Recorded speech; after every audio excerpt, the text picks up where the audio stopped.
वो हुआ था 1556 में। कहाँ हुआ था? लाहौर में। और आजकल लाहौर कहाँ है? पाकिस्तान में है, वर्तमान पाकिस्तान में है।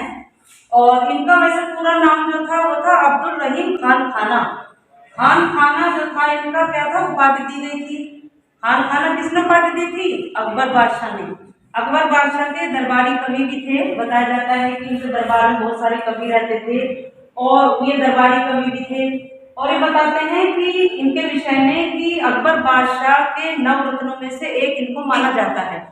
अकबर बादशाह के दरबार में 9 रत्न थे, ठीक है, 9 रत्न। उसमें जैसे कि बीरबल थे और अबुल फजल थे, तानसेन थे और ये भी थे, ये प्रमुख कवि थे, दरबारी कवि थे। इनको जो था ज्ञान, ज्योतिष का भी बहुत अच्छा ज्ञान था। उर्दू, फारसी, तुर्की, अरबी, इस भाषा के बहुत बड़े ज्ञाता थे, ठीक। और इन्होंने भक्ति परक भी लिखे हैं। और भक्ति किसकी? यानी कि कृष्ण का काव्य, कृष्ण के विषय में इन्होंने लिखा है। वैसे सूफी कवियों में आते हैं, क्योंकि जो भक्ति काल के कवि थे, 2 काल उसमें हुए। निर्गुण भक्ति धारा मैंने बताई थी, एक बताई थी सगुण भक्ति धारा। वैसे ये निर्गुण भक्ति में आते हैं जो सूफी हैं, लेकिन उनका जो काव्य है वो सगुण भक्ति धारा में आता है। क्यों? क्योंकि इन्होंने कृष्ण काव्य को लिखा है, ठीक है। वैसे जो इनके प्रमुख हैं बेटा, वो प्रमुख हैं कि नीति के दोहे।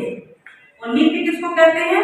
यानी कि क्या उचित है, क्या अनुचित है, जो हमारे जीवन में रोजमर्रा की जिंदगी में हमारे 70 वर्ष की उम्र में इनकी मृत्यु हो गई थी और सन था इनका 1626 में। बताया वो रहीमदास के विषय में बताया, उनका जीवन परिचय शॉर्ट में बताया है मैंने आपको, ठीक है। और मैंने इनके बारे में बताया कि जन्म इनका कहाँ कौन से सन में हुआ है, स्थान बताया, मृत्यु बताई। तो आप ये बताइए कि इनका जन्म जो था कौन से सन में हुआ था?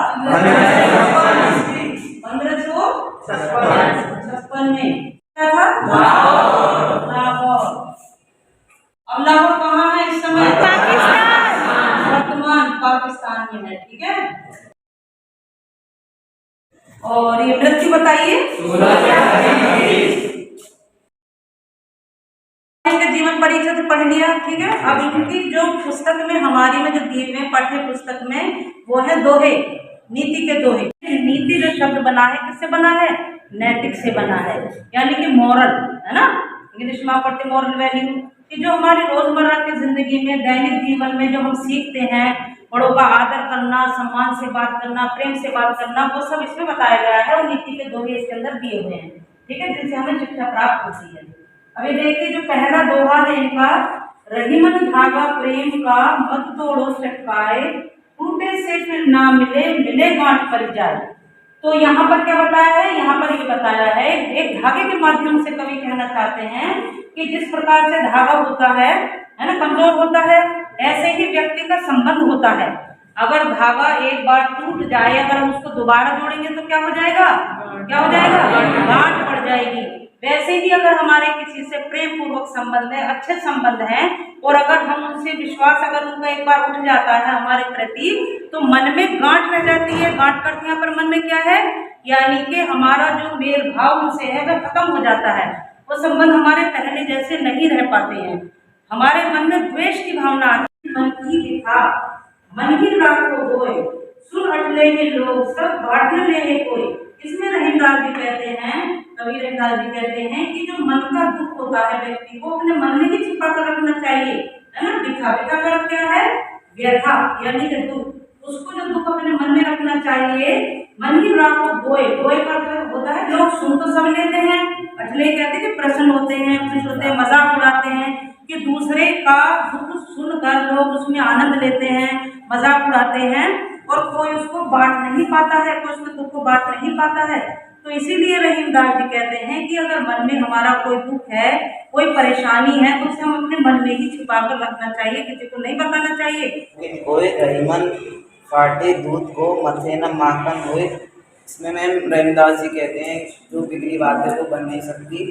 जैसे उसमें एग्जाम्पल दिया है, जैसे दूध है में कोई बार फट जाता है उसको दोबारा नहीं कर सकते, उसमें एग्जाम्पल दिया। क्या नहीं कर सकते? मैम जैसे दूध फट जाता है तो उसको वापस थोड़ी कर सकते हैं, मक्खन नहीं उसमें निकलता है, कितना भी उसको करें। इसी प्रकार से कहेंगे कि अगर कोई बात बिगड़ जाती है एक बार, तो वो पहले जैसी नहीं होती है ना, वो बात पहले जैसी नहीं होती है। तो इसमें कवि ने स्पष्ट किया है, उदाहरण दिया है। उन्होंने किसका उदाहरण दिया है? फटे हुए दूध का। है ना। जैसे आप बता रहे हैं कि दूध अगर फट जाता है, उसको कितना भी मत हो, उसमें से मक्खन नहीं निकलता है ना। यानी कि बात पहले जैसे नहीं होती, विश्वास एक बार टूट चुका है, तो विश्वास वो पहले जैसे नहीं होता है, कितनी भी व्यक्ति कोशिश कर ले। यही कहना चाह रहे हो ना। स्वर संधि के भी भेद होते हैं। स्वर संधि के कितने भेद होते हैं? 5। दीर्घ संधि, सेकंड आगे संधि, वेरी गुड, इसके आगे यड़ संधि,